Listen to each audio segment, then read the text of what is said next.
Okay, today we'll be talking about Chapter 32, Section 4, and the title of this is Environmental Activism. Now, during the 1970s, Americans began to strengthen their efforts to address what some call our greatest crisis, and that is the nation's environmental problems. Many Americans became aware of our potential impact on the environment when Rachel Carson published her book, Silent Spring. The topic of the book was the effect of pesticides on not only the groundwater, but then the livestock and the animals and the plants that consume that groundwater. Yes, it is true that we drink treated water, and so these pesticides and other poisons will have been removed from the water before we consume it. Yet animals and plants and insects do not have that same protection,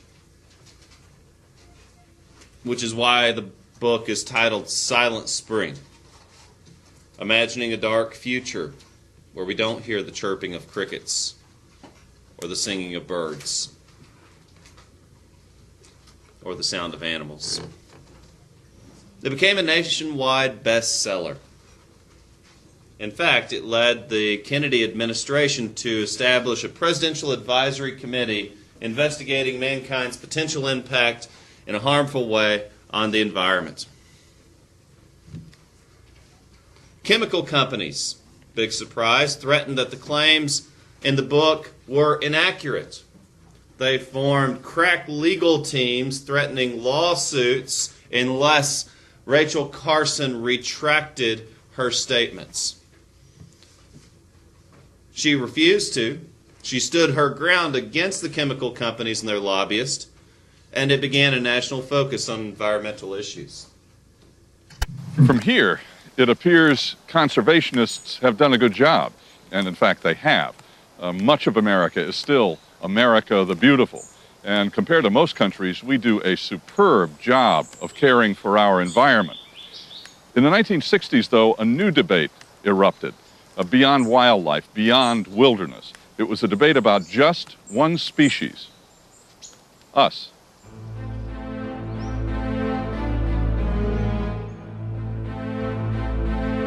In 1962, Rachel Carson's book, Silent Spring, created what we now know as environmentalism. She was an inspired writer. Her first great book was The Sea Around Us. In that, and later in Edge of the Sea, she railed, just as John Muir had, just as Aldo Leopold had, at man's arrogance. Before Silent Spring hit the stands, people thought that pesticides and herbicides were miraculous, a real high point in our attempt to control nature. But Silent Spring pointed out, in Carson's riveting way, that pesticides weren't just killing insects, they were killing us.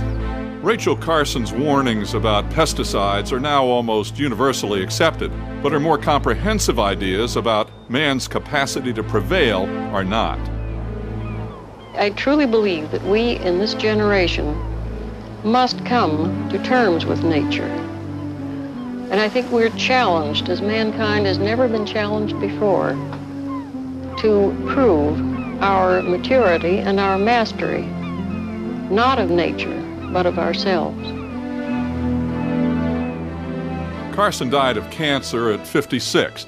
She regretted deeply that she had come to her terrible knowledge too late to personally do more about it.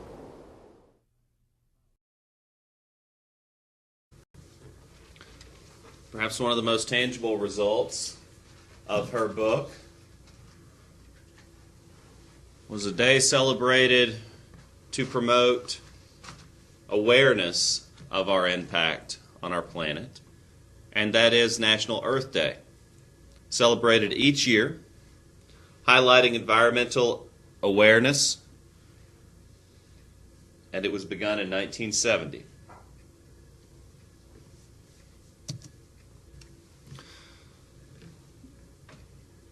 Nixon liked to say that he was not an environmentalist, and that is one who considers themselves an active protector of the environment. Yet he did sign into law the Clean Air Act, and this created the Environmental Protection Agency, popularly known as the EPA. And this is the main government regulatory arm on environmental issues. And so if a company is polluting into one of our local rivers, we have the right to contact the Environmental Protection Agency, and they will follow through to see that this is stopped. If you see large-scale dumping or littering, and your local government is doing little about it, you have the right to contact the Environmental Protection Agency, and they will intercede on your behalf. Now, throughout the 1970s, Congress passed over 35 laws requiring conservation and cleanup of our nation's national resources.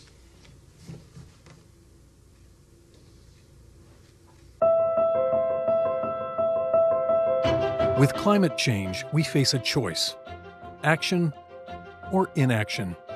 If we don't act, the global average temperature will continue its rapid climb, and the temperature changes in the United States will mean serious impacts across all sectors of the U.S. economy. Today, we are already seeing more extreme weather, rising seas, changing rain and snow patterns, and more drought. These impacts and others are expected to worsen with climate change. But what if we come together as a global community to address climate change? EPA's newly released Benefits of Global Action report looks at the consequences if we don't act, and the payoff for the U.S. of global action. If we act on climate, all Americans, especially our children and grandchildren, will see the benefits in our health and our environment. We can prevent tens of thousands of premature deaths annually in the United States by the end of the century through air quality improvements and less extreme temperatures. By the year 2100, we can cut the increase of severe drought by half and avoid more than $10 billion in agriculture losses per year, helping keep food prices affordable. We can prevent billions of dollars in infrastructure costs by the end of the century, cutting the number of vulnerable bridges in half and saving Americans approximately $3 billion in annual costs to coastal property and up to $7 billion in road repairs. We can prevent the most severe climate impacts if we act now. The choices that we and the global community make today are the legacy we will leave to our children and grandchildren. U.S. leadership is crucial to global climate action. The Clean Air Act, established by Congress, obligates us to protect the health and welfare of Americans today and tomorrow. That's why EPA is taking action to address the largest sources of greenhouse gas emissions in the United States. EPA's Clean Power Plan will cut hundreds of millions of tons of heat-trapping carbon pollution from power plants, while cutting harmful smog and soot-forming emissions too. Our fuel efficiency standards for cars and trucks will cut over 6 billion tons of carbon pollution and save Americans $1.7 trillion at the pump. We're acting to make a difference on climate change.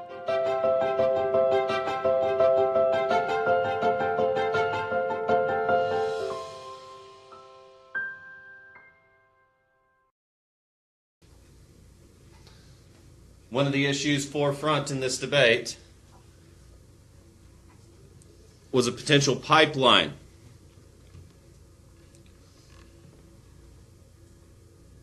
This pipeline would bring oil from Alaska to the lower 48.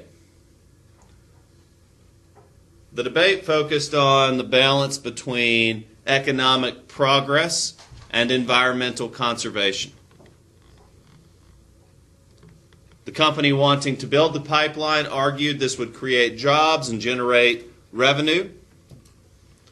The opposing side, representing environmentalists, claimed that this would harm wildlife and would infringe on Native people's sovereign lands. During President Nixon's tenure, he gave over millions of acres of land back to their native tribes to use for their people and to set aside for public use and conservation. Jimmy Carter also set aside millions of acres of land as national monuments. And all total, in 1980, Congress added 104 million acres of protected areas to our public lands.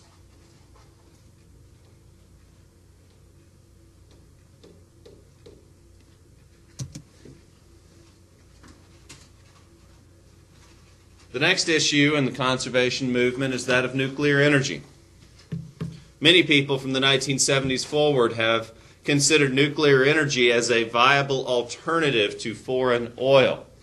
It is a potentially renewable source of energy, if you consider that the half-life of uranium is several thousand years. So its potential energy output is rather extreme. Yet opponents contend that nuclear plants create waste that can be potentially harmful. For one, we're going to look at a couple of meltdowns of nuclear plants. There is that possibility. In fact, a plant in Japan nearly melted down about 5 years ago. And we can look at that in a moment as well. So the potential for dangerous meltdowns is a possibility with a nuclear plant.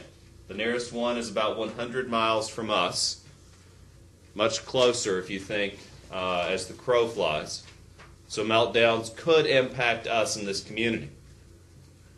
But yet think also of the need to dispose of hazardous nuclear waste and the expense and potential hazard that represents. The closest an American nuclear plant has ever come to melting down was 3 Mile Island near New York. In March of 1979, this reactor malfunctioned. A low level of radiation escaped. Over 100,000 people had to be evacuated from the area. This incident, though contained, and though no one was hurt,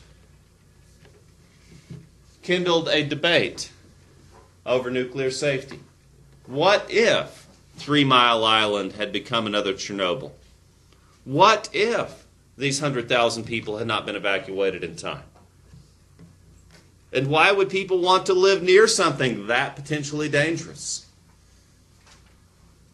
And so people began to argue that though nuclear power is a potentially renewable source of energy, 3 Mile Island and Chernobyl pointed out how dangerous it was. And so the Nuclear Regulatory Commission was created to strengthen safety standards as well as to improve inspection procedures. And so now today you can go on a tour of a nuclear plant and feel reasonably confident it's not going to blow up on you.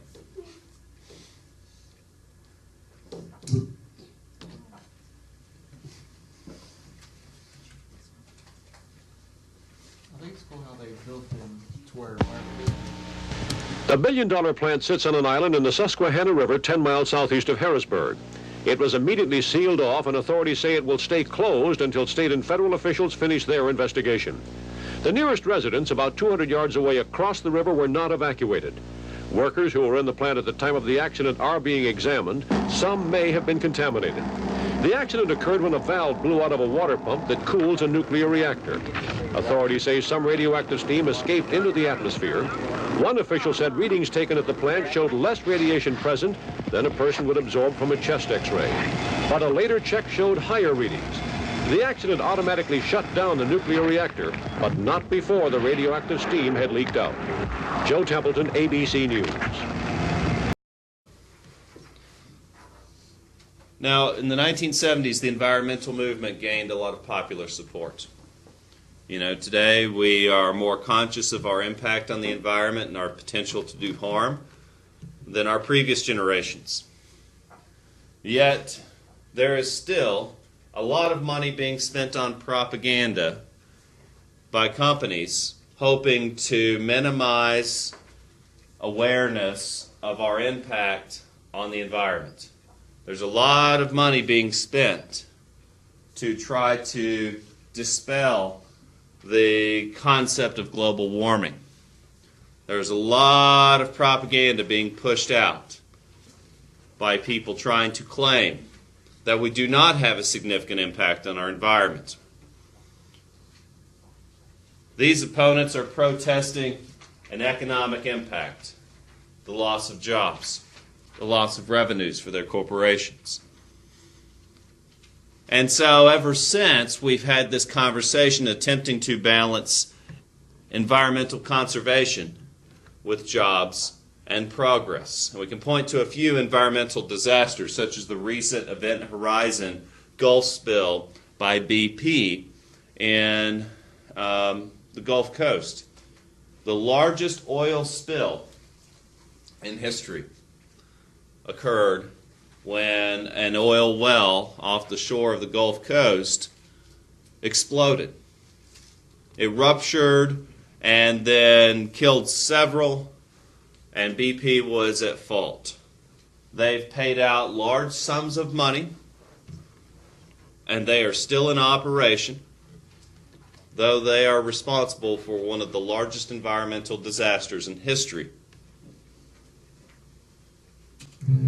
Over the next 2 years,